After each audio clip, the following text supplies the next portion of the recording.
Hello mga ka-network at mga kaibigan, mga gustong kumita dyan. Okay, ganito kasimple yung concept or idea ng Live Good. Okay, lahat tayo mag-join at magdo-duplicate. Okay, sa pag-join natin as a subscriber, okay, magkakaroon tayo ng link. No? Yung link na yan, pwede natin ipasa sa kahit saan sa buong mundo. Okay? Sa kilala nyo, na pag nag-join sila sa link nyo, kikita kayo ng around 1,000 pesos. Walang limit. Okay? Ngayon, yung pina-join nyo at nagpa-join sila, kikita rin kayo at dun sa mga pina-join at pina-join nila. So, it's all about duplication po. Hanggang sa lumaki ng lumaki yung monthly income nyo. Okay?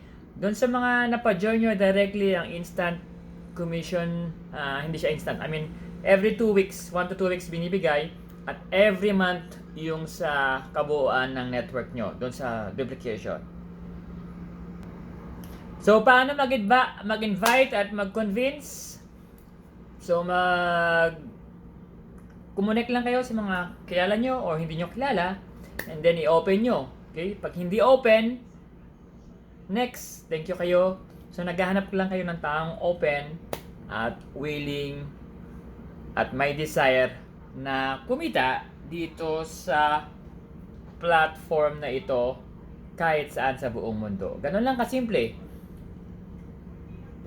At hindi nyo kailangan mag-convince at mag-explain. Meron tayong mga videos at meron tayong mga Zoom, no, na live sa buong mundo at mga real stories at legit na mga kumikita na talaga dito sa LiveGood. Okay? Maganda po itong platform na to. Kung tatanungin niyo ako, scam ba to o hindi, either lahat scam or walang scam. Okay? Hindi po natin masabi kung magtatagal yung company ng 10 years, 15 years, or 2 years. So, wala po sa kamay natin yan. So, any business naman, yun yung pinaka-risk. Okay? Wala namang guarantee. Ang maganda rito, sa maliit na halaga, pag tulong-tulungan natin, pwede tayong kumita ng malaki. And later on, fixed na monthly income, kahit wala na akong ginagawa, nasa umpisa lang yung work. Okay, work, income, work, income, and then income, wala nang work. Okay? Maraming salamat. Ganun lang po, kasimple ang kitaan dito sa Live Good. Marami pa kayong magiging kaibigan, hindi lang sa Pilipinas, kundi sa buong mundo. Maraming salamat.